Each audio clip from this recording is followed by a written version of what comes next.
नमस्कार दोस्तों, स्वागत है आपका अपने चैनल एएस अकेडमी में। दोस्तों, मध्य प्रदेश शिक्षक भर्ती वर्ग 3 का पेपर लीक हुआ है, आप सभी को पता है। जिस दिन से पेपर लीक हुआ है दोस्तों, उस दिन से पीवी और सरकार पर तरह तरह के सवाल उठाए जा रहे हैं। उन सवालों में से कुछ कॉमन सवाल ऐसे हैं छात्रों के मन में, जो हर स्टूडेंट्स के जायज प्रश्न हैं। दोस्तों, ये 4 प्रश्न जो मैं आपको इस वीडियो के माध्यम से बता रहा हूँ, इस सभी को जानना जरूरी है। और ये जो प्रश्न है, ये बहुत ही महत्वपूर्ण प्रश्न है। सबसे पहला प्रश्न दोस्तों यहाँ पर ये उठता है कि पेपर लीक हो गया है, ठीक है, क्या परीक्षा निरस्त होगी या नहीं, और परीक्षा निरस्त नहीं हुई तो क्या होगा।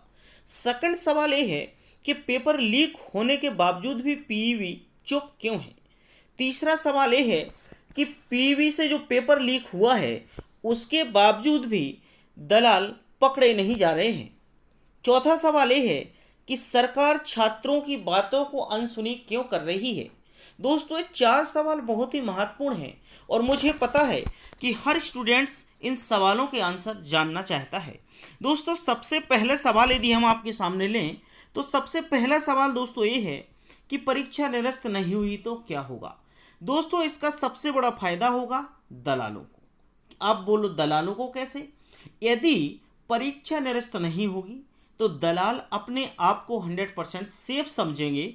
और दलाल सेफ इसलिए समझेंगे कि भाई पीईबी ने और सरकार ने कोई एक्शन नहीं लिया है, इसलिए उनको एक कॉन्फिडेंस आ जाएगा कि अब हम पीईबी के किसी भी पेपर को आउट करा सकते हैं, क्योंकि सरकार और पीईबी हमारे ऊपर एक्शन नहीं लेगी। इसलिए वो हर दिन कोई भी छात्र को पकड़ सकते हैं, जिनके पास पैसा है उनको कॉन्फिडेंस में ले सकते हैं और उनसे पैसे लेकर उनको पेपर आउट करा सकते हैं। अब इससे नुकसान उन भाई बहनों को होगा जो गरीब श्रेणी में आते हैं। अब गरीब श्रेणी का मतलब ये नहीं है कि यहाँ पर जो बिल्कुल इकोनॉमिकल वीकल सेक्शन में है, चाहे ईडब्ल्यूएस के छात्र हैं या सामान्य वर्ग के छात्र हैं या एससी एसटी ओबीसी, अब गरीब हर वर्ग में है। ऐसा नहीं कि पर्टिकुलर एससी एसटी में है, ओबीसी में है, सामान्य में भी हैं और आपके एससी एसटी ओबीसी। तो इन सभी भाई बहनों के हक छीन लिया जाएगा पैसे वालों के द्वारा। अब दलाल पैसे लेंगे, जब पैसे लेंगे तो पेपर आउट कराएंगे। जब पेपर आउट होगा तो इसमें जिन व्यक्तियों ने वाकई में मेहनत की है, जो छात्र छात्राएं वाकई में पढ़ने वाले हैं, उनके हक की जो सीट है वो किसको चली जाएगी, पैसे वालों को चली जाएगी। इसलिए इस पर एक्शन लेना बहुत जरूरी है। पीवी को पेपर निरस्त करना बहुत जरूरी है। यदि पीवी पेपर निरस्त नहीं करती है तो इसका बिल्कुल पूरा सकारात्मक जो प्रभाव पड़ेगा वो दलालों के ऊपर पड़ेगा और स्टूडेंट्स के ऊपर जो भी पड़ेगा पूरा नकारात्मक प्रभाव पड़ने वाला है दोस्तों। तो इसलिए परीक्षा निरस्त कराना बहुत जरूरी है। अब पेपर लीक है फिर भी पीवी चुप क्यों है, दूसरा सवाल है आपका। अब आपको पता है कि पीवी सरकार नहीं है, लेकिन पीवी सरकार के अंडर में है। तो अब भाई पीईबी को जैसे दिशा निर्देश सरकार की तरफ से मिलेंगे, वैसे ही पीईबी आपको जवाब देगी, क्योंकि पीईबी अपने मन से कोई भी जांच नहीं बिठा सकती है, क्योंकि पीईबी किसके अंडर में काम कर रही, सरकार के अंडर में काम कर रही। और जब पीईबी सरकार के अंडर में काम कर रही तो सरकार के दिशा निर्देशों के अनुसार पीईबी को काम करना है। अब इसमें सरकार दिशा निर्देश दे नहीं सकती है, क्योंकि इसमें कुछ ऐसे लोग हैं जो सरकार से भी मिले जुले हैं और कुछ ऐसे दलाल भी हैं जो सरकार से डायरेक्टली भी मिले जुले हैं और कुछ ऐसे दलाल भी हैं जो पीवी से भी मिले जुले हैं। तो भाई कहते हैं चोर चोर मौसेरे भाई, इन सब की मिली भगत है।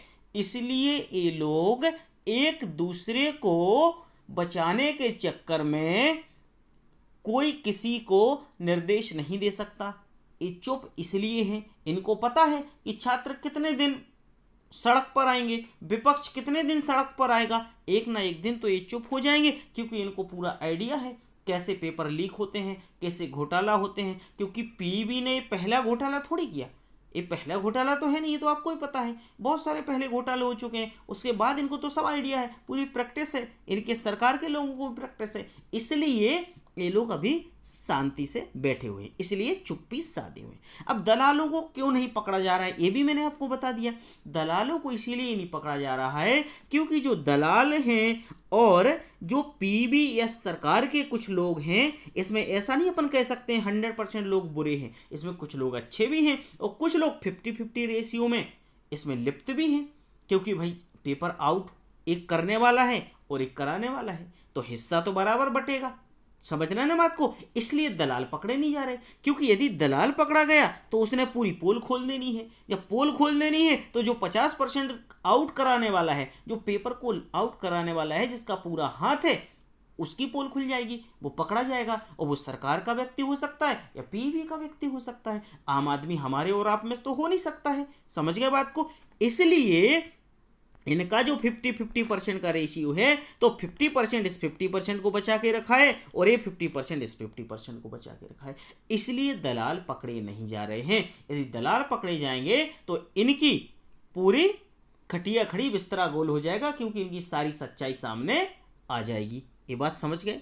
अब सरकार छात्रों की बातों को अनसुना क्यों कर रही? अब छात्रों की बातों को अनसुना सरकार इसलिए कर रही कि इस परीक्षा में कम से कम 9.5 लाख छात्र छात्राएं बैठे थे। अब 1 या 2 लाख छात्र छात्राएं हों तो पेपर कराना आसान है, कोई दिक्कत वाली बात नहीं। ये पेपर कैंसिल करा सकते हैं, दोबारा भी करा सकते हैं। लेकिन 9.5-10 लाख स्टूडेंट्स को पेपर एक बार फिर से कराना सरकार को एक बहुत बड़ी चुनौती है। उनको भी पता है कि इतना आसानी से पेपर नहीं करा सकते हैं, इसलिए ये लोग छात्रों की बातों को अनसुनी कर रहे हैं। क्योंकि पेपर कराएंगे तो इनको फिर से वही व्यवस्थाएं करनी पड़ेंगी। जब वही व्यवस्थाएं करेंगे तो इनका पैसा खर्च होगा, क्योंकि ये लोग पैसा खर्च थोड़ी करना जानते हैं। ये लोग तो छात्राओं से, गरीब लोगों से पैसा कमाना चाहते हैं, क्योंकि ये पैसा खर्च कर देंगे तो इनकी तिजोरी में कम हो जाएगा। और छात्रों को इससे तो कोई मतलब है नहीं। छात्रों के पास, गरीब लोगों के पास तो पैसा भरा पड़ा है। इतनी महंगाई होने के बावजूद भी लोग अपना घर परिवार चला रहे हैं, सरकार को बधाइयां दे रहे हैं कि विकास हो रहा है। इसलिए इनको पता है कि सरकार के पास पैसा कम हो जाएगा तो सरकार गरीब हो जाएगी, लेकिन गरीब के पास पैसा कम हो जाए तो इनको कोई फर्क नहीं पड़ता है। इसलिए ये सरकार जो भी है, ये क्या कर रहे हैं, छात्रों की बातों को अनसुना कर रहे हैं कि हमें पेपर द्वारा ना कराना पड़े। ये 1 दिन करेंगे आंदोलन, 2 दिन करेंगे, हफ्ते भर करेंगे, लेकिन हम सब मिलके इन पक्ष को लेकर, विपक्ष को लेकर इन सब से सवाल करेंगे, सरकार के सामने सवाल रखेंगे। हम सब स्टूडेंट्स, आपको पता है कि ट्विटर अभियान चलाया जा रहा है, सब लोग उस पर ट्वीट करेंगे। सोशल मीडिया हम सब के सपोर्ट में है, इसलिए हम सब सरकार से प्रश्न करेंगे। हमारे हक की बात है, हमें अपने हक के लिए लड़ाई लड़ना पड़ेगी, और नहीं लड़ेंगे तो हमारा हक कोई दूसरा ले जाएगा। इसलिए सरकार की बातों में हमें बिल्कुल नहीं आनी है। देखो, कहते हैं आदमी के नियम बदल जाएं तो नियत नहीं बदलती है, आदमी के लोग बदल जाएं तो नियत नहीं बदलती है, आदमी नाम बदल दे तो नियत नहीं बदलती है, और इनकी नियत नहीं बदलती है।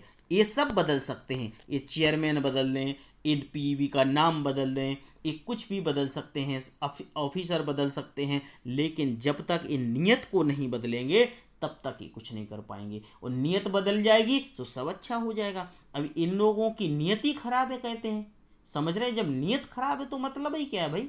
गरीब का हक यदि ये मार रहे हैं तो चिंता करने की बात नहीं है। ऊपर वाले के पास देर है अंधेर नहीं है, उसकी लाठी में बहुत मार है, बहुत बुरी मार है। बहुत जब लगती है ना तो आवाज़ नहीं करती है। चिंता नहीं करने का, ऊपर वाला निर्णय करेगा हमारे और आप सबके साथ। लेकिन हम सबको एकजुट रहना है, एक साथ खड़े रहना है, और अपनी आवाज़ को बुलंद करनी है, और सरकार के सामने प्रश्न खड़े करनी है, और अपने प्रश्नों का जवाब मांगना है। तो दोस्तों नमस्कार, अपना बहुत ख्याल रखिएगा, अच्छे से रहिएगा। आपके मन में और भी इसी तरीके के प्रश्न हो तो कमेंट बॉक्स में ज़रूर लिखिएगा। मैं कोशिश करूँगा इसी तरीके से वीडियो बनाकर आपके प्रश्नों का जवाब दे सकूँ, जिससे सभी स्टूडेंट्स के मन में जो भी प्रश्न उठ रहे हैं, कॉमन प्रश्न होते हैं, उनको उसका जवाब मिल सके। नमस्कार।